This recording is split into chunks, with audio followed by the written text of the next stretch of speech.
sa West Philippine Sea para mapagtakpan ng mainit na issue sa flood control sa bansa.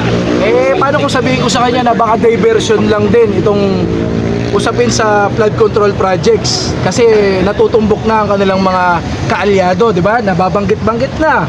Although wala pang napapanagot talaga, pero tumutumbok na rito eh. Kaya I can say the same. Pero Senador Pulong, politically Congressman pala. ako, Senador Pulong. Akala ko senador ka. Ginawa ko senador. Akala ko senador na eh. Hindi, kasi kumakaasta eh, parang senador eh. Diba? Pero sa kongreso ko hindi masyado pumapasok eh. Senador! Pwede na, senador. Oh, Senador Pulong. Senador Pulong ha.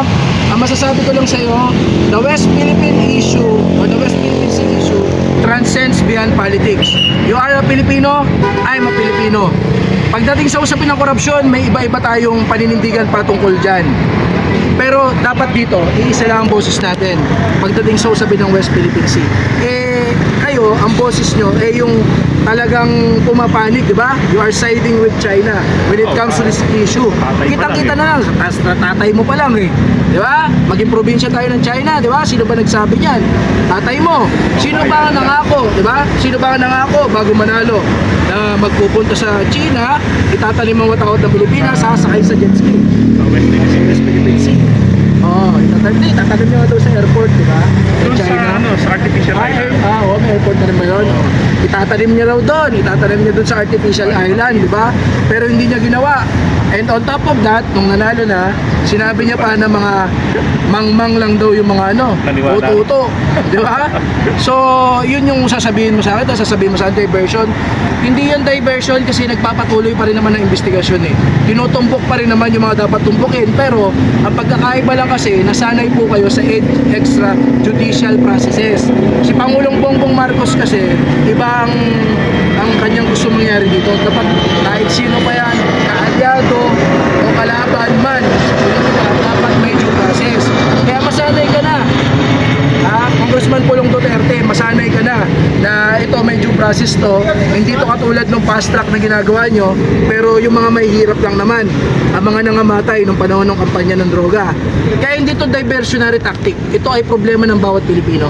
Sasabihin mo sa akin, baka problema lang to ng mga politiko, problema ng mga kampiks, problema ng mga loyalista. Nagkakamali ka.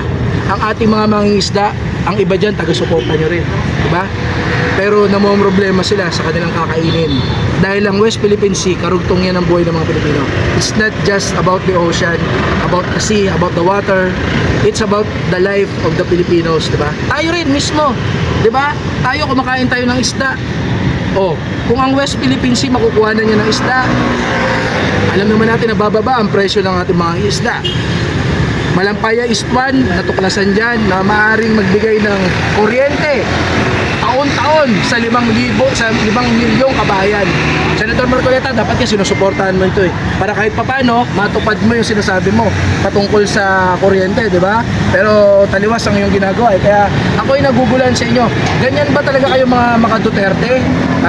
Empty promises lang yung mga pangako nyo sa kampanya. Hindi ito diversionary tactic. Uulitin ko lang sa'yo, Congressman Pulong Duterte. Karapatan natin ang nasasagasaan sa usaping ito.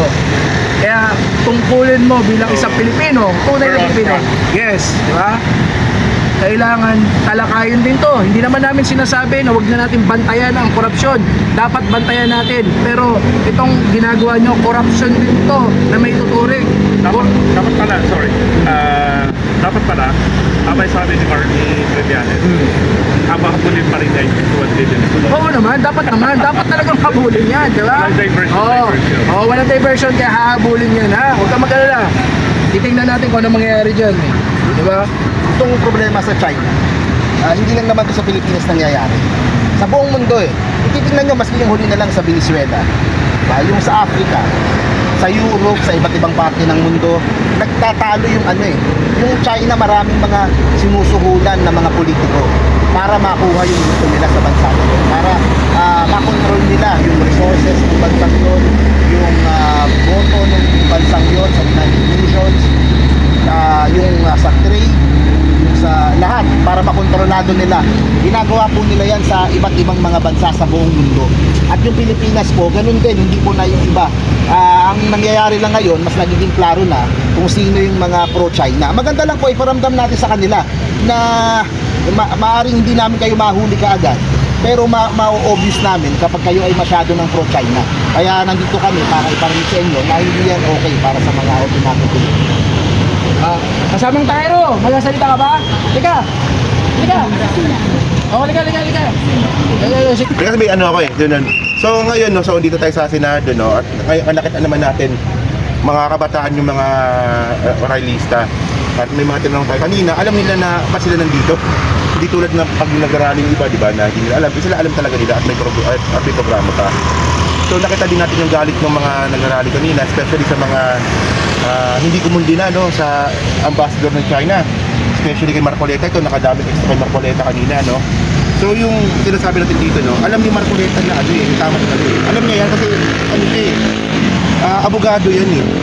Pero nakakapagtaka dito, ba't yung alam niya tama, ba't niya minamali? So, for example, sinabi niya nga, di ba, binawi niya rin eh, na yung KIJ daw, eh hindi parte ng EEZ. Oo nga naman, tama nga naman yun. Yun nga lang, magkaiba yung batis ng lupa sa lupa at dagat, magkaiba yan. Para isang example nito, di ba yung pinag-usapan namin skip, example, yung Hawaii. O yung Hawaii, di wala yung sa EEZ ng Amerika. Pero territory pa rin ng Amerika yung Hawaii, yun hindi sa kalayaan. Hindi kasama sa EEZ natin yung kalayaan. Pero occupied natin yan since 1978. Alam ni Marcoleta yan, kaya kami nagtataka kami kung ano bang pabor ang binigay ng China. Especially nakita natin siya na kasama siya ng China ambassador na nakipagkamayan pa, nakapagpicturan pa. So marami sila, actually yung pinakamalupit talaga dito si Marcoleta, pangalawa si Cayetano ata, si Cayetano, si Aimee, si Robin Padilla. Ayan yung may ingay talaga eh. At syempre, yung pinakamalupit din na sinabi ni Robin Padilla, bakit hindi raw natin di water cannon din yung China, ay di nagkagyera. Bobo nga ng mga binoto na, hindi actually maraming nabudol sa kanya no, nung kumantala ng Wonderful Tonight, binoto na karamihan.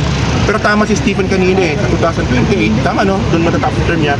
Sinasabi niya lang yan na hindi siya tatakbo. Nakatikim na ng kapangyarihan niya, malabong bitawan niya yan. So, pinagmamalakan niyang siya yung number 1. Parang dalawa ni Bongo, di ba? Wala, hindi naman na number 1 yan, ganyan siya katanga.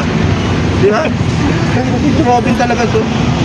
Kaya si Cayetano, magaling din man din lang si Cayetano. Di ba? So, kasi parang ang pangit sa ginawa nila, parang dinowngrade nila yung ano eh, yung UNCLOS eh. Nagkaka-basic naman eh. Nanalo tayo sa kaso, may tayong territory na nakuha. At meron din tayong territory hindi nakuha. Hindi lahat nakuha natin. So, ibig sabihin, meron talaga at recognition ng buong mundo. Ano bang gusto nila palabasin? Tama yung 9-dash line. Yung 10-dash line, tama ba yun? Na 12 nautical miles lang sa Palawan. Sa China na yun? Ganun ba yung gusto nila palabasin? So yan lang. Ay masabi ko. So, sabi ko nga kanina sa vlog ko eh, andito ako para murahin si Marcoleta, pero unethical naman kung mumurahin natin, pero tangina siya talaga. Ito po, bilang pangwakas ang pinakamalagang aral po dito, kung bakit nandito po kami, ay para i-expose po natin kung sino po talaga yung mga ang pinakamalaga po na mensahe na nais ko iparating, lalo na sa ating mga kabataan na makakapanood ditong aking interview po, ay sa 2028 po, sinasabi nila na majority ng mga botante ay kabataan. Sinabi nga ni Rizal na ang pag-asa ng bayan ay nasa mga kabataan. Hanggang ngayon po, yan ay mga totohanan. Dahil palagi naman pong ganun eh. Kung ano ang mga pagkukulang, ang hindi magagawa ng kasulukuyang henerasyon, ay iaatang natin yan sa mga susunod na henerasyon.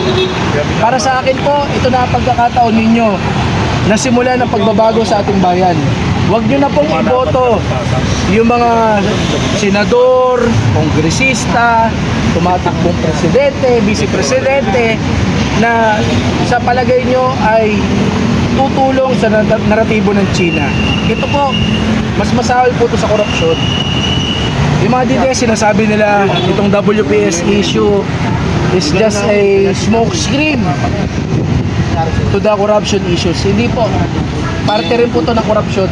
dahil kinokorap nyo ang utak ng ating mga kababayan na ang isang bagay na atin na ay hindi pa sa atin. Yan po ang matinding korupsyon. Dahil yan po, magpapasalin-salin pa yan sa iba't ibang henerasyon. Ang problema ng korupsyon, kahit sino umupo, nandyan na yan eh. Nandyan na yan. Pero ito, pag nakuha pa ang ating mga pag-aari, saan magsisimula? Sa tubig. Paano kung makuha nila ang tubig? Paano kung nakuha nila yung pangkabuhay ng ating mga isda? Paano kung susunod, hanga rin naman nila, kunin yung lupa? Yung mga magsasaka naman natin ang kanilang aabusuhin, di ba? Paano kung lahat na lang aabusuhin? Paano kung manalo ang kanilang naratibo? Paano kung ang bansa natin mapasa kanila na? Papayag ba kayo na maging sino na lang tayo? Tayo'y namulat, nabuhay at mamamatay bilang Pilipino. Yun lamang po, mga kababayan.